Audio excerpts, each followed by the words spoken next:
बुधवार की कथा का श्रवण करेंगे तथा बुधवार के दिन हमें किन बातों का ध्यान रखना चाहिए वह बुधवार की व्रत का उद्यापन के बारे में भी पढ़ेंगे।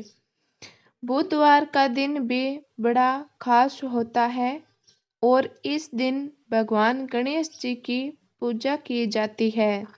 गणेश जी में आस्था रखने वाले लोग इस दिन बड़ी ही श्रद्धा के साथ उनकी पूजा अर्चना और व्रत भी करते हैं। बुधवार के व्रत का महत्व। बुधवार को बुद्धि का कारण माना गया है, जो कि एक महत्वपूर्ण ग्रह भी है।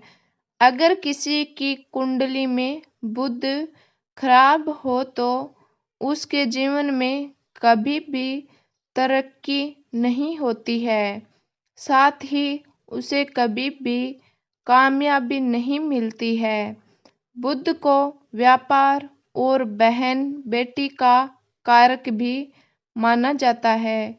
इस दिन भगवान गणेश का दिन होता है, जो कि वृद्धि के देवता माने जाते हैं, जो अपने भक्तों के लिए सभी विघ्न बाधाओं को हरण कर लेते हैं।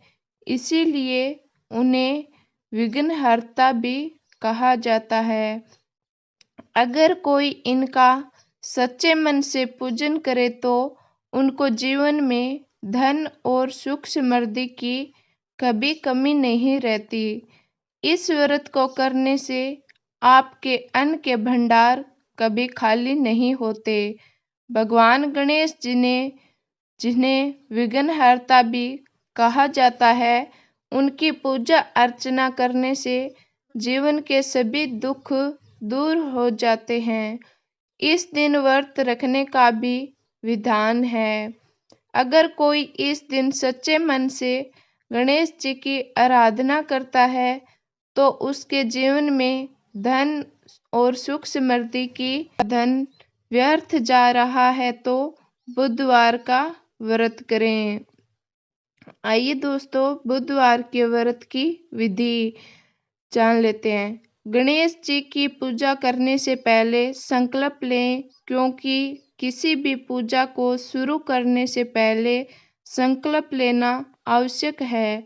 बुधवार के व्रत को 7, 21 या 45 बुधवार तक किया जाना चाहिए और इसकी शुरुआत महीने के शुक्ल पक्ष से करना ही उचित माना जाता है। बता दें कि किसी भी व्रत की शुरुआत पितृपक्ष या कृष्ण पक्ष में नहीं करनी चाहिए। बुधवार को सुबह स्नान ध्यान से निवृत्त होकर सबसे पहले तांबे के पात्र में भगवान गणेश जी की मूर्ति स्थापित करें।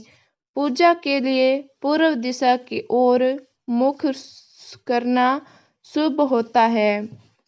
यदि पूर्व दिशा में मुख करना संभव न हो तो आप उत्तर दिशा की ओर मुख करके भी पूजा की शुरुआत कर सकते हैं। आसन पर बैठकर भगवान गणेश जी की फूल, धूप, दीप, कपूर, चंदन से पूजा अर्चना करें। मान्यता है कि पूजा में दूब यानी कि दुर्वा अर्पित करना शुभ माना जाता है। दुर्वा गणेश जी को अति प्रिय है। इसके बाद गणेश जी को मोदक अर्पित करें। बुधवार के व्रत के नियम। बुधवार के व्रत में नमक खाने से परहेज करना चाहिए। साथ ही बुधवार के दिन गणेश जी को घी और गुड़ का भोग लगाएं और इस भोग को गाय को खिलाएं। बुधवार व्रत की कथा जरूर पढ़ें और आरती भी करें। मान्यता है कि बुधवार के व्रत में हरे रंग के वस्त्र पहनना शुभ होता है। किस दिन किस रंग के कपड़े पहने? गणेश जी को हरा रंग अति प्रिय है, इसीलिए बुध है। आइए प्रिय भक्तजनों, अब हम बुधवार की व्रत कथा का श्रवण करेंगे। एक समय की बात है कि साहूकार अपनी पत्नी को लाने के लिए अपने ससुराल गया। कुछ दिन रहने के बाद उसने अपनी पत्नी के साथ अपने घर आने की सोची। दुर्भाग्य से उस दिन बुधवार का दिन था। लड़की के परिवार वालों ने कहा कि आज बुधवार का दिन है, जो कि किसी कार्य हेतु शुभ नहीं माना जाता है, इसीलिए आज तुम मत जाओ। किंतु साहूकार ने किसी की एक न मानी और पत्नी समेत अपने ससुराल से घर को प्रस्थान किया। रास्ते में साहूकार की पत्नी को प्यास लगी। उसने साहूकार से कहा, साहूकार ने कहा, तुम बैलगाड़ी में ही बैठो, मैं पानी लेकर आता हूँ। जब वो पानी लेकर आया तो उसने देखा कि उसकी शक्ल का एक आदमी उसकी पत्नी के साथ बैठा है। तब उसने जाकर उस पुरुष से पूछा, तुम कौन हो? तब उसने कहा, मैं साहूकार हूँ। और फिर दोनों के बीच झगड़ा शुरू हो गया और वहां लोग और कुछ सिपाही आ गए, जिन्होंने उस क्षत्रिय से पूछा, तुम्हारा पति कौन है?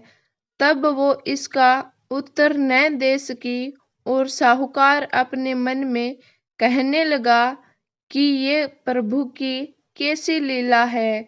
तब आकाशवाणी हुई और बोली, मूर्ख, आज बुधवार का दिन है, तब भी तूने आज ही गमन किया। ये सब भगवान बुद्ध देव के प्रकोप से हो रहा है। वो तुझसे रूठे हुए हैं। तब साहूकार ने भगवान बुद्ध देव से क्षमा याचना की। तब वो आकाश देव भी अदृश्य हो गए और फिर साहूकार अपनी पत्नी के साथ घर गया और भगवान बुद्ध देव की पूजा की। जो भी इस व्रत को कथा को सुनता है और उनको बुधवार की यात्रा करने का पाप नहीं लगता। आइए भक्तजनों, मैं आपको यह भी बता दूं कि बुधवार के दिन किन बातों का हमें ध्यान रखना चाहिए। बुधवार के दिन किसी से उधार लेन देन नहीं करना चाहिए। इस दिन उधार लेन देन करने से संचित धन में कमी आती है। महिलाओं को बुधवार के दिन हरे वस्त्र, हरे रंग की चूड़ियां पहनना चाहिए। इस दिन मेहंदी लगाना भी सुहाग के लिए शुभ होता है। बुधवार के दिन भूलकर भी किसी किन्नर का अपमान न करें। इस दिन अगर रास्ते में कोई किन्नर दिख जाए तो उसे पैसे या श्रृंगार सामग्री दान करें। बुधवार के दिन पान न खाएं। इस दिन पान खाने से धन की हानि होती है। इस दिन दूध को जलाने का काम नहीं करना चाहिए, जैसे खीर बनाना, दूध उबालना आदि। इस दिन किसी भी कन्या का अपमान नहीं करना चाहिए। आइए प्रिय भक्तजनों, मैं आपको बुधवार के व्रत का उद्यापन विधि भी बता देती हूँ। 7 या 21 या 45 जितना भी आपके व्रत शुरू करने के बाद संकल्प लिया था, उतने व्रत पूरे होने के बाद 8वें या 22वें या 46वें बुधवार को उद्यापन करें। प्रातःकाल पर हरा वस्त्र धारण करें। पूजा गृह को स्वस्थ कर शुद्ध कर लें। सभी पूजन सामग्री एकत्रित कर लें। लकड़ी की चौकी पर हरा वस्त्र बिछाएं और बुद्ध देव की प्रतिमा को स्थापित करें। कांस्य के पात्र में जल भरकर रखें। सामने आसन पर बैठकर पूजन करें। सर्वप्रथम हाथ में जल लेकर भगवान बुद्ध की अर्चना करें। बुधवार की पौराणिक कथाएं। तो इस दिन सभी कथाओं को श्रद्धा और भक्ति के साथ आप पूरा अवश्य सुनिए। प्रेम से बोलिए गणेश जी महाराज की जय हो। एक बार गणेश जी महाराज एक सेठ के खेत में से जा रहे थे, तो उन्होंने 12 दाने अनाज के उस खेत से तोड़ लिए। अचानक फिर गणेश जी के मन में ख्याल आया कि अरे, मैंने तो सेठ जी के यहाँ से चोरी कर ली, अब मुझे क्या करना चाहिए। अब वह पछतावा करने लगे और सोचने लगे, मुझसे यह पाप तो हो ही गया, अब मैं क्या करूं। तो सोचते सोचते गणेश जी ने कहा कि चलो, मैं सेठ जी के घर पर 12 साल नौकरी पर रह जाता हूँ, अब इससे मेरे पाप भी कट जाएंगे। यह सोचकर गणेश जी ने एक बालक का रूप धारण कर लिया और बालक का रूप धारण करके सेठ जी के घर चले गए। जब वह सेठ जी के घर पहुंचे, तो वह सेठ जी से कहने लगे कि सेठ जी, मुझे किसी काम पर रख लो, मुझे अपना पाप कम करना है। अब सेठ जी को एक छोटे से नौकर की जरूरत थी। अब उस सेठ ने बालक रूपी गणेश जी को काम पर रख लिया। ऐसे ही एक दिन सेठानी जी राख से हाथ धो रही थी। तब गणेश जी ने कहा, सेठानी जी का हाथ पकड़कर मिट्टी से हाथ धुलवा दिया। अब उस बालक की ऐसी उद्दंडता देखकर सेठानी सेठ के पास गई और बोली, आपने ऐसा कौन सा नौकर रखा है, इसने नौकर होकर भी मेरा हाथ पकड़ लिया। अब उस सेठ ने गणेश जी को अपने पास बुलाया और अपने पास बुलाकर सेठ जी ने कहा कि क्यों भाई, तूने ऐसा क्यों किया, तुमने सेठानी का हाथ क्यों पकड़ा। तब गणेश जी ने कहा, मैंने तो उन्हें एक सीख की बात बताई है। सेठ जी, राख से हाथ धोने से घर की लक्ष्मी नाराज होकर चली जाती है और मिट्टी से हाथ धोया जाए तो माता लक्ष्मी लौटकर घर वापस आ जाती है। अब तो सेठ जी ने कहा, यह बालक तो सच कह रहा है, इसकी बातों में तो सच्चाई है। ऐसे करते करते कई दिन बीत गए। अब थोड़े दिनों बाद कुंभ का मेला आया। सेठ जी ने कहा, मुझे तो समय नहीं है। गणेश, तो सेठानी को कुंभ मेले के में स्नान करवा कर ले आओ। अब गणेश जी ने सेठानी को लेकर कुंभ के मेले में चले गए। तो वहां जाकर सेठानी तो फिर किनारे पर बैठकर थोड़ा थोड़ा पानी डालकर नहा रही थी। तभी गणेश जी ने उनका हाथ पकड़ा और आगे जाकर डुबकी लगवाकर वापस ले आए। अब तो घर में आकर सेठानी ने सेठ से कहा कि गणेश ने तो मेरी इज्जत ही नहीं रखी, इसने बहुत सारे लोगों के बीच में मुझे घसीटकर पानी में आगे ले गया और मुझे कई डुबकी लगवाई। अब तो सेठ जी ने फिर गणेश जी को बुलाया और कहा, क्या भाई, तूने ऐसा क्यों किया, तूने अपनी सेठानी को पानी में डुबकी क्यों लगवाई। तब गणेश जी ने कहा, सेठानी जी तो गंदे पानी से किनारे पर बैठकर नहा रही थी, तो मैंने उनको आगे ले जाकर अच्छे पानी में डुबकी लगवा कर आया हूँ। डुबकी लगवाने से सारे पाप धुल जाते हैं, इससे अगले जन्म में बहुत बड़ा राज और पाठ मिलता है।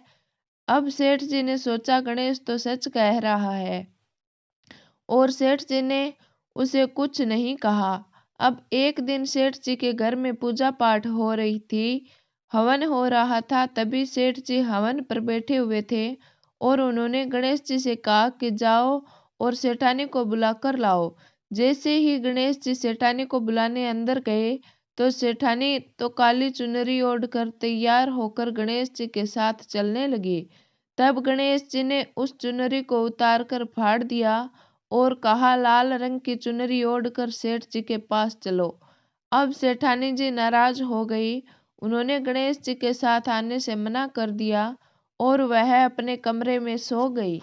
उधर हवन पर बैठे हुए सेठ जी सेठानी का इंतजार कर रहे थे। काफी देर हो चुकी थी, सेठानी जी बाहर नहीं आई। तब सेठ जी उठकर स्वयं अंदर आए, तो देखा तो सेठानी जी सो रही थी। अब सेठ जी के आते ही सेठानी उठकर खड़ी हो गई। फिर सेठ जी ने कहा, क्या बात है सेठानी, तुम सो क्यों रही हो। तभी सेठानी बोली, आज तो गणेश ने हद ही कर दी, मेरी चुनरी फाड़ दी। इसके बाद फिर सेठ जी ने गणेश जी को बुलाकर बहुत डांटा और कहा, तुम बहुत बदतमीज होते जा रहे हो, बहुत बदमाशी कर रहे हो। सेठानी के साथ ऐसा तुमने क्यों किया? तब गणेश जी ने कहा, सेठ जी पूजा पाठ में काले रंग का वस्त्र नहीं पहनते, इसीलिए तो मैंने लाल वस्त्र पहनने के लिए बोला था। काला वस्त्र पहनने से कोई भी शुभ काम सफल नहीं होता। तो फिर सेठ जी ने सोचा, गणेश तो समझदार है। ऐसा करते करते कुछ समय और बीता। तो एक दिन सेठ जी के घर पर गणेश भगवान की पूजा थी। तब पंडित जी ने सेठ जी से कहा कि वह तो भगवान गणेश की मूर्ति लाना भूल ही गए, अब क्यों क्या करेंगे? तब गणेश जी बोले कि मेरे को ही मूर्ति बनाकर विराजमान कर लो, आपकी पूजा सफल हो जाएगी, आपके सारे काम सफल हो जाएंगे। अब उस बालक गणेश की बात सुनकर सेठ जी को बहुत क्रोध आया और बोले कि अब तक तो तुम सेठानी से मजाक कर रहे थे, वहां तक तो ठीक था, लेकिन अब तुम मुझसे भी मजाक करने लगे हो। तब गणेश जी बोले, सेठ जी मैं मजाक नहीं कर रहा हूँ, मैं तो सच कह रहा हूँ। ऐसा कहते ही गणेश जी ने अपना असली स्वरूप धारण कर लिया। अब क्या था, सेठ और सेठानी तो देखते ही रह गए। फिर उन्होंने गणेश जी की पूजा शुरू की। पूजा समाप्त होते ही गणेश जी तो वहां से अंतर ध्यान हो गए। अब सेठ जी और सेठानी को बड़ा अफसोस हुआ, बड़ा दुख हुआ कि इतने सालों से हमारे पास गणेश जी रह रहे थे और हमें पता ही नहीं चला। अनजाने में हमने उनसे कितना काम करवाया। ऐसा सोचते सोचते सेठ जी तो बहुत दुखी हो गए और सेठानी ने अन्न जल का त्याग कर दिया। अब गणेश जी रात को सेठ के सपने में आकर सेठ जी से कहा, सेठ जी आपके खेत में से मैंने 12 साल पहले 12 अनाज के दाने तोड़ लिए थे। उसी का कर्ज उतारने के लिए मैंने आपके घर पर 12 साल तक नौकरी की थी। आपको पश्चाताप करने की कोई आवश्यकता नहीं है। आज से तुम्हारे घर में किसी भी चीज की कोई कमी नहीं रहेगी। इस प्रकार गणेश जी के आशीर्वाद से सेठ और सेठानी पुत्रवती और धनवान हो गए। हे गणेश भगवान, जैसी कृपा आपने सेठ और सेठानी पर बनाई, वैसी ही कृपा हम सभी पर करना। इस जीवित पुत्री का व्रत को करने वाली माताओं का यह व्रत सफल और पूर्ण बनाना। तो प्रेम से बोलिए, गजानन भगवान की जय। बहुत समय पहले की बात है, एक गांव में एक भाई बहन रहा करते थे। भाई बहुत गरीब था, पर उसकी बहन पैसे वाली थी।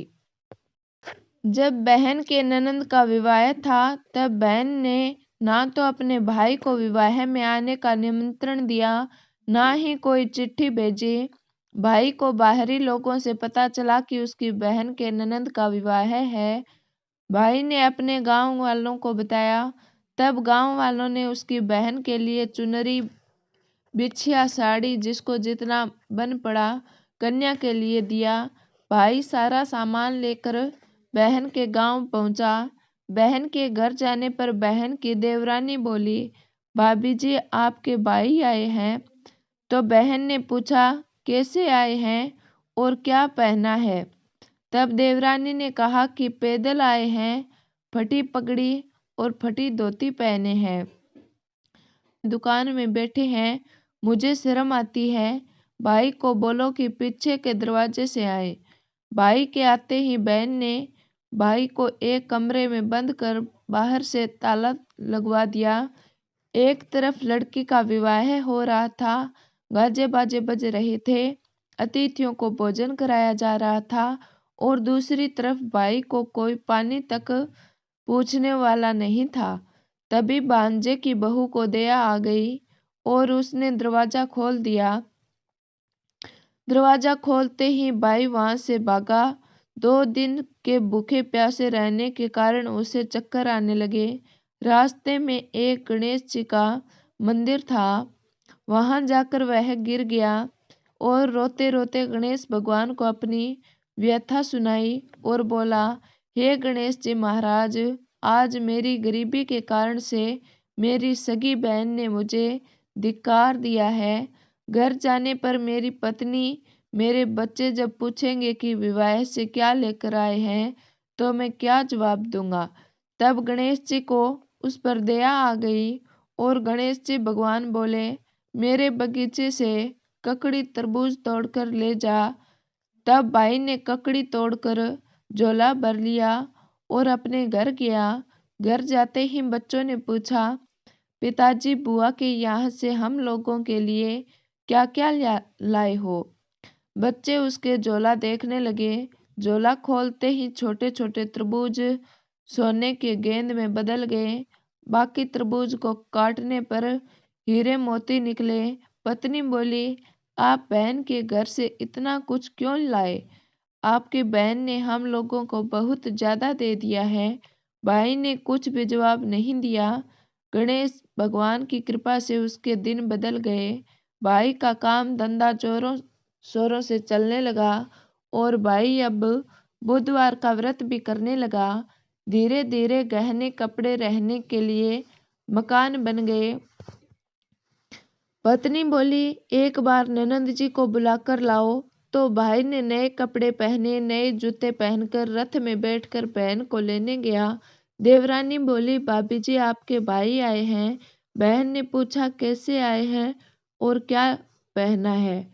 तब देवरानी बोली, रथ में बैठकर खूब ठाट बाट से आए हैं।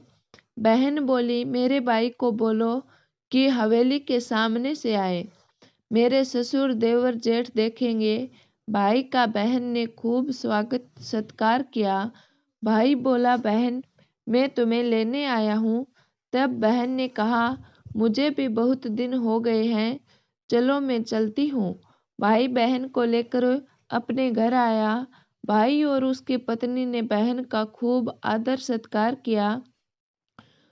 खूब मेहमानी हुई। जो चीजें मांगी सब बनवा कर उसे दिया। बहन बोली, भाई मुझे एक जोड़ी जूतियां चाहिए। तब भाई ने मोची को बुलाया और कहा, मेरी बहन के लिए ऐसी जूती बनाओ जो मुँह से बोले। तब मोची ने कहा, इसमें कुछ समय लग जाएगा। तो भाई ने कहा, कोई बात नहीं, मैं इंतजार कर लूंगा। बहन को बहुत सारा धन देकर अब भाई ने उसे विदा किया, पर अभी तक वह जूती नहीं आई थी। बहन रवाना होने लगी, तभी मोची जूतियां लेकर आया। बहन की जूती पहनते ही जूतियां बोली, निर्धन भाई की पैसे वाली बहन, गणेश जी का बगीचा नहीं होता तो आज क्या करती। बहन तब भाई की पत्नी से पूछने लगी, यह कहाँ से आवाज आ रही है? तब भाई ने कहा, सुबह का समय है, कोई जीव जंतु बोल रहे होंगे। भाई ने घोड़े गाड़ी को जल्दी जाने को कहा। बहन के जाते ही पत्नी जिद करके बैठ गई। बोली, अजी बताइए, जूतियां क्या बोल रही थी? तब पति ने अपनी पूरी बात उसे बताई। सारी आप बीती कह सुनाई कि कैसे बहन ने मुझे 2 दिन भूखा रखा, कमरे में बंद कर दिया था। भांजे की बहू ने दरवाजा खोला, तब मैं बाहर आया और गणेश जी की शरण में जा पहुंचा। गणेश जी की कृपा से हमारे दिन बदल गए। तभी से मैं गणेश व्रत करने लगा। अपने उसने अपने पत्नी को सारी बातें बताई। तब पत्नी बोली, अगर मुझे मालूम होता तो मैं आपकी बहन को कुछ नहीं देती। मेरा दिया हुआ सब कुछ वापस लेकर आओ। तब पति बोला, अरे पगली, गणेश भगवान ने हमें सब कुछ दिया है। अगर वह मुझे भूखा प्यासा कमरे में बंद नहीं करती तो मैं गणेश भगवान के मंदिर में क्यों जाता? क्या मैं गणेश जी को अपना दुखड़ा सुनाता? तुम अपना मन मेला मत करो। और हाँ, अपने पर तो गणेश जी की कृपा है और किस चीज की कमी है। फिर दोनों गणेश जी के आगे झुककर प्रणाम करते हैं और जय जयकार करने लगते हैं। हे गणेश जी महाराज, जैसी कृपा आपने गरीब भाई पर की, वैसी ही अपने सभी लिए। गणेश भगवान की जय। प्रिय भक्तों, अब आइए आइए सुनते हैं गणेश जी की पूजा पाठ में सुनी जाने वाली पौराणिक कथा। एक गांव में एक सेठ और सेठानी रहा करते थे। वे बहुत ही धार्मिक प्रवृत्ति के थे और वे गणेश जी के अनन्य भक्त थे। वे दोनों बिना चूके हर बुधवार को गणेश जी का व्रत करते थे और शाम को ब्राह्मणों को भोजन कराने के बाद अपना व्रत खोलते थे। सेठ जी का काफी बड़ा परिवार था। वे सब आपस में बड़े प्यार और भाईचारे से रहते थे। लेकिन सेठानी और सेठ की कोई संतान नहीं थी। इस विषय में परिवार और गांव के लोग आपस में बहुत बात किया करते थे। सभी लोग सेठानी को बात बुलाते थे। यह सभी बातें सुनकर सेठ सेठानी बहुत दुखी होते थे। एक बुधवार के दिन सेठ और सेठानी भगवान गणेश जी की पूजा संपन्न करा के मंदिर से बाहर आ रहे थे। तभी उन्हें सीढ़ियों पर एक छोटा बच्चा अकेले बैठा हुआ दिखाई दिया। बालक को देखते ही दोनों उसके पास गए और पूछा कि तुम्हारे माता पिता कहाँ हैं। लेकिन बच्चे ने अभी तक ठीक से बोलना नहीं सीखा था, इसीलिए वह बोल ही नहीं पाया। पर दोनों सेठ सेठानी बच्चे के पास शाम तक बैठे रहे। तब तक पंडित जी और सेठ जी और उनके नौकर ने आसपास जाकर बच्चे के माता पिता को खोजने की कोशिश की, लेकिन उन्हें बच्चे के माता पिता या बच्चे के खोने की कोई खबर ही नहीं मिली। फिर पंडित जी ने सेठ और सेठानी को यह बच्चा अपने घर ले जाने के लिए कह दिया। साथ में यह भी कहा कि अगर बच्चे के माता पिता यहाँ आते हैं तो मैं सवेरे उन्हें आपके पास ले आऊँगा। तब सेठ और सेठानी की खुशी का ठिकाना ना रहा। वे दोनों खुशी खुशी उस नन्हे बालक को अपने साथ घर ले आए। सेठ जी ने बच्चे का नाम आराध्य श्री गणेश भगवान जी के नाम पर गणेश रखा और बड़े ही प्रेम और दुलार से उसका पालन और पोषण करने लगे। कुछ ही दिनों के बाद उसी गांव में एक बहुत बड़ा ठग पत्रिमी आए। उनका इरादा गांव के सबसे अमीर आदमी को ठगने का था। वे दोनों ठग गणेश मंदिर की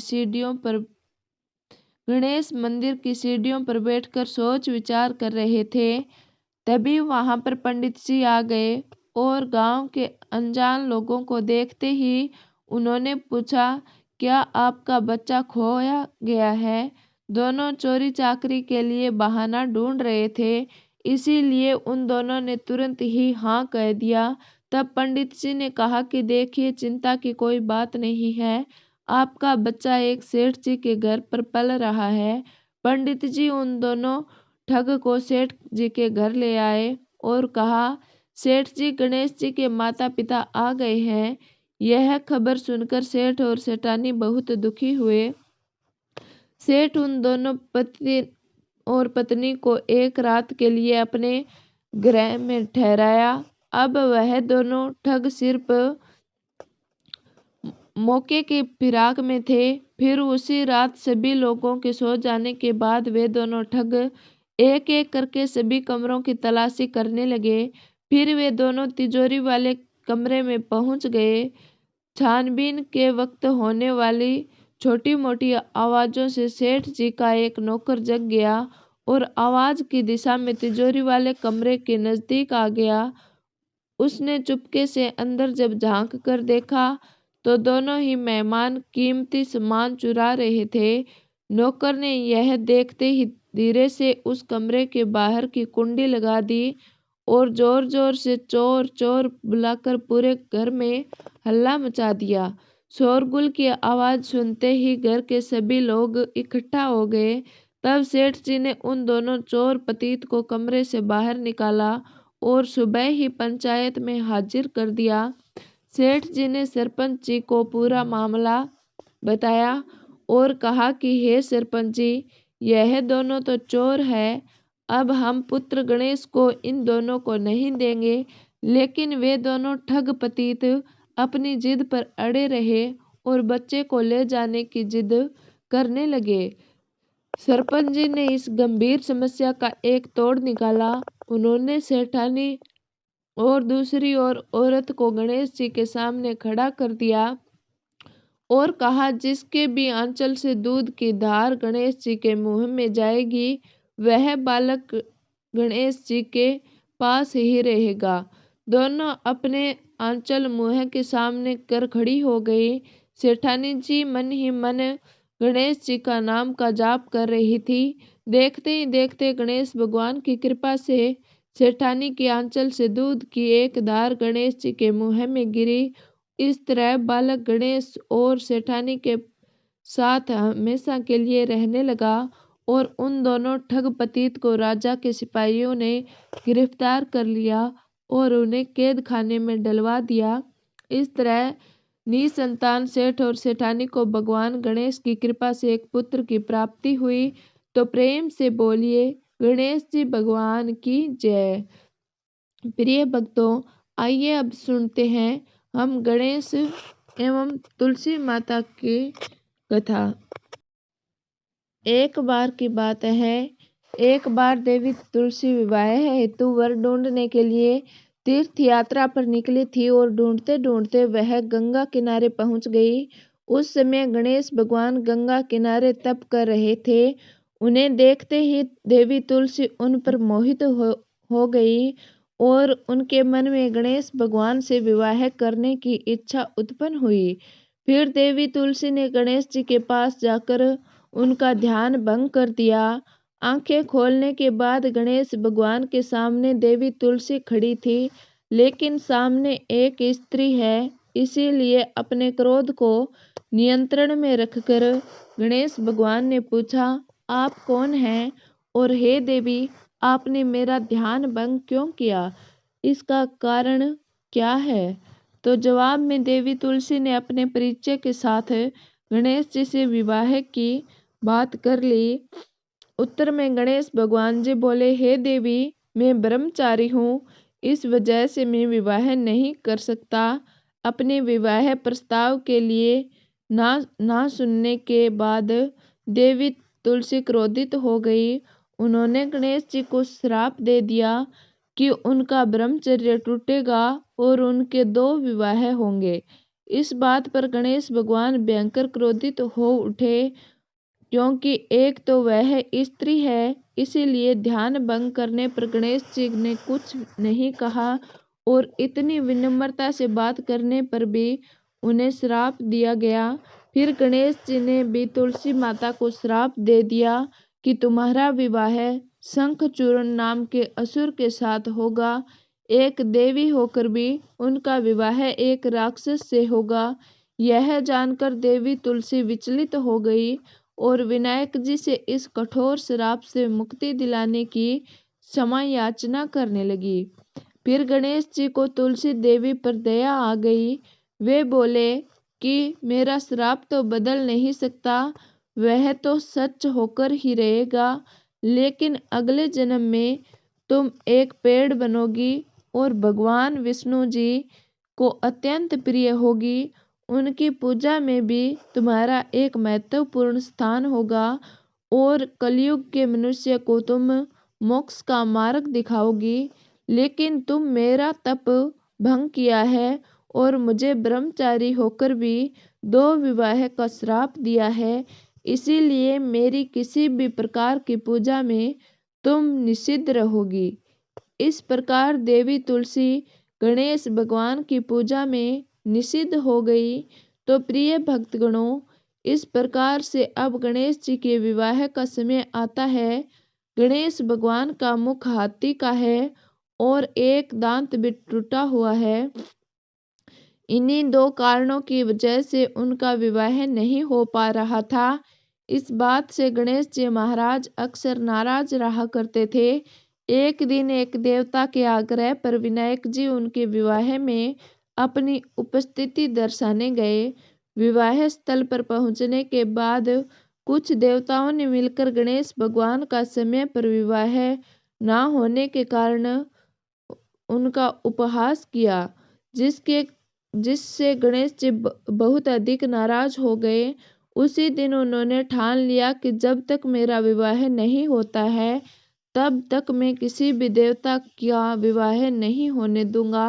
गणेश भगवान के पास विवाह और अन्य संदेश आने लाने का काम उनके प्रिय वाहन मूषक राजा करते थे। अब मूषक राजा जब भी किसी देवता के विवाह का समाचार लाते हैं, तब गणेश जी उसे आदेश देते हैं कि मूषक राज अपनी सेना के साथ जाकर उस विवाह के मंडप को गिराकर तहस नहस कर देते और बारातियों को भी भगा देते। इस तरह गणेश जी और मूषक राज की मिली भक्ति की वजह से किसी भी देवता का विवाह नहीं हो पा रहा था। गणपति जी के व्यवहार से तंग आकर सभी देवी देवता भगवान शिव जी और माता पार्वती जी के पास पहुंच गए। इस विराट समस्या का समाधान मांगने लगे। भगवान शिव और माता पार्वती ने कहा कि इसका हल तो आपको केवल ब्रह्मदेव जी के पास ही मिल सकता है। कृपया करके आप ब्रह्मलोक जाइए। तब माता पार्वती और महादेव जी को प्रणाम करके सभी देवता ब्रह्मा जी के पास प्रकट हुए। देवताओं की समस्या को ठीक से सुनने के बाद ब्रह्मा जी ने अपनी योग्य शक्ति से 2 कन्याओं का निर्माण किया।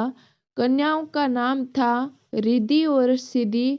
वह दोनों ब्रह्मा जी की मानस पुत्रियां थी। उन्हें लेकर ब्रह्मा जी गणेश जी महाराज के पास गए और उनसे अपनी पुत्रियों को ज्ञान एवं शिक्षा प्रदान करने का निवेदन करने लगे। ब्रह्मा जी का मान रखने के लिए एक दंत भगवान ने रिद्धि और सिद्धि को शिक्षा देना आरंभ किया और फिर उस दिन के बाद से जब भी मूषकराज किसी विवाह की खबर लाते, उस वक्त रिद्धि और सिद्धि गणेश जी को अपनी बातों में उलझा कर रखती थी और दूसरी तरफ देवताओं का विवाह संपन्न हो जाता। एक दिन बुद्धि के देवता भगवान गणेश जी ने को यह बात समझ आ गई, लेकिन उनके क्रोध में आने से पहले ही ब्रह्मदेव अपनी दोनों पुत्रियों के साथ प्रकट हो गए। रिद्धि और सिद्धि को सामने देखते ही गणेश जी का क्रोध बढ़ने लगा, किंतु विनायक जी के मुख से कोई भी शब्द निकलने से पहले ही भगवान ब्रह्मदेव ने कहा, हे गणेश जी, आपने स्वयं ही मेरी पुत्रियों को शिक्षा दी है। अब मुझे इन दोनों के विवाह योग्य कोई वर नहीं मिल रहा। मेरी आपसे विनती है कि आप ही रिद्धि और सिद्धि से विवाह करके मुझे धन्य कीजिए। परमपिता ब्रह्मदेव जी की शांत वाणी को सुनकर गणेश जी का क्रोध शांत हो गया और वे उस विवाह प्रस्ताव के लिए हंसी खुशी राजी हो गए। विवाह के बाद अपनी दोनों पत्नियों से उन्हें 2 पुत्र प्राप्त हुए, जिनका नाम रखा गया शुभ और लाभ। तो प्रेम से बोलिए गजानन भगवान की जय।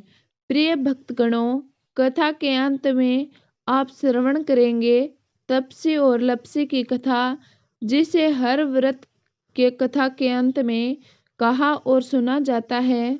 तपसी लपसी कथा के अनुसार एक तपसी था, एक लपसी था। तपसी हमेशा भगवान की तपस्या में लीन रहता था। लपसी रोजाना 1.25 सेर की लापसी बनाकर भगवान का भोग लगाकर खा लेता था। एक दिन दोनों में झगड़ा हो गया। तपसी बोला, मैं रोज भगवान की तपस्या करता हूँ, इसीलिए मैं बड़ा हूँ। लपसी बोला, मैं रोज भगवान को 1.25 सेर लापसी का भोग लगाता हूँ, इसीलिए मैं बड़ा हूँ।